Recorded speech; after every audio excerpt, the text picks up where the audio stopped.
Os eleitores dos Estados Unidos vão às urnas hoje para decidir quem será o próximo presidente. A disputa está acirrada entre Kamala Harris e Donald Trump. Cerca de 15% da população dos Estados Unidos é formada por imigrantes. Esse segmento é um dos mais cobiçados pelos candidatos. A reportagem é de Misael Mainetti. Imigração nos Estados Unidos, tema que divide democratas e republicanos. Um desafio para quem assumir a Casa Branca. Em 2012, 2,1% dos entrevistados pela YouGov citaram a imigração como o principal problema do país. Neste ano, o número subiu para 14,6%. Fabiana Guerra, advogada e contadora especializada em mobilidade global, enfatiza que as últimas guerras causaram um impacto no aumento de imigrantes ilegais. Ela impacta diretamente áreas críticas, como segurança de fronteiras, mercado de trabalho, políticas de inclusão especificamente. Nos últimos anos, a gente vê um aumento no número de imigrantes nas fronteiras, principalmente a fronteira sul com o México, que vem sofrendo bastante pressão, e principalmente por conta dos asilos e refúgios. A gente teve também, recentemente, um aumento nos pedidos de refúgio e de asilo por conta das guerras que vêm acontecendo, né, no mundo. A gente teve Afeganistão, logo na sequência a Ucrânia e agora, mais recentemente, Israel e Palestina. Isso faz com que a pressão sobre a economia e a política, por conta do volume grande de imigrantes dentro do território americano, aumente. Em 2023, no governo Joe Biden, pelo menos 302 mil pessoas tentaram entrar nos Estados Unidos de forma ilegal. De acordo com o censo do país, o número é 4 vezes maior comparado ao de 2021. Os dados são do Departamento de Censo do país. O candidato republicano Donald Trump tornou a questão uma bandeira desde a primeira passagem pela Casa Branca. Trump promete fechar a fronteira e acabar com a invasão de imigrantes em situação irregular por meio de uma deportação em massa.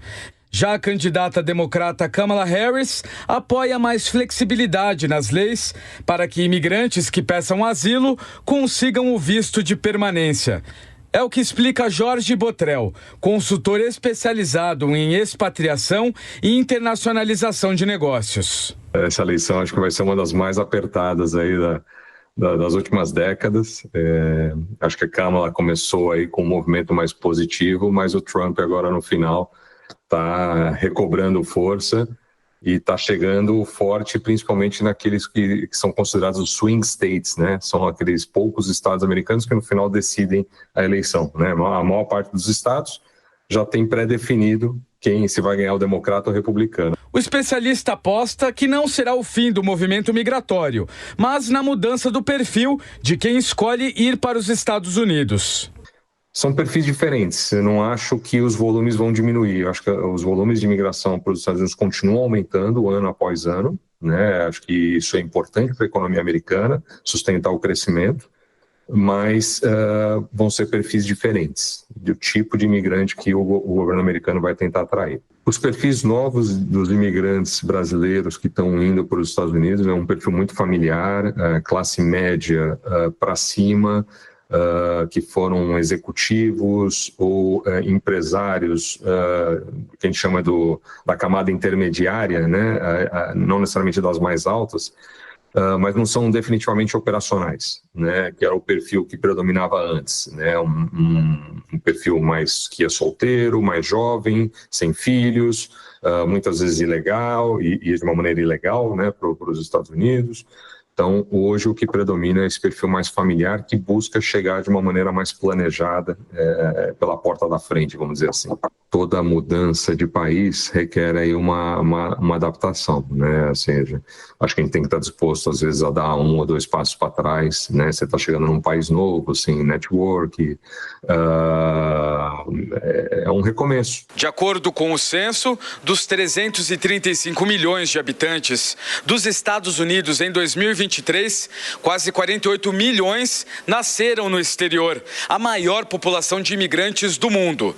Desses, 23%, ou cerca de 11 milhões, estão no país ilegalmente. O voto de americanos que têm descendência latina pode ser decisivo. Essa parte da população representa 15% dos eleitores. Atrás dos asiáticos, é o segundo grupo étnico que mais aumentou desde a eleição passada. A advogada Fabiana Guerra enfatiza que atualmente cerca de 10 milhões de votantes são imigrantes que ganharam a cidadania e passaram a ter direito de voto.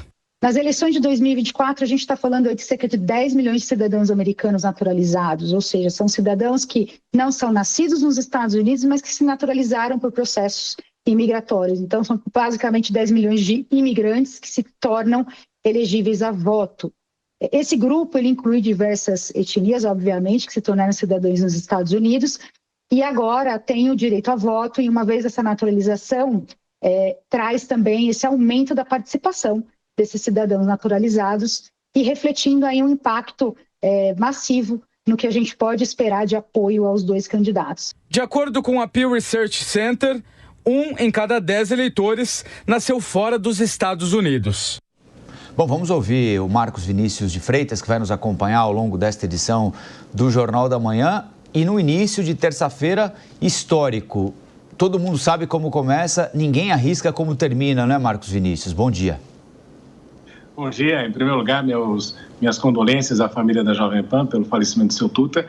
Mas é uma eleição agora, falando dos Estados Unidos, complicada, né? Porque você tem, por um lado, o presidente Trump, que de alguma forma conseguiu resistir 4 anos no mandato de Biden, continuou e conseguiu manter a base republicana junta nesse sentido e conseguiu ser consagrado outra vez o candidato do partido.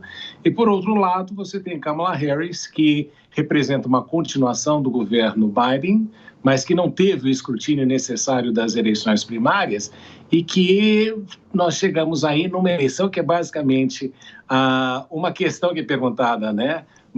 Que é a seguinte: você gosta do Trump ou você não gosta do Trump? Você quer sobreviver com mais 4 anos, você quer viver mais 4 anos com Donald Trump ou não?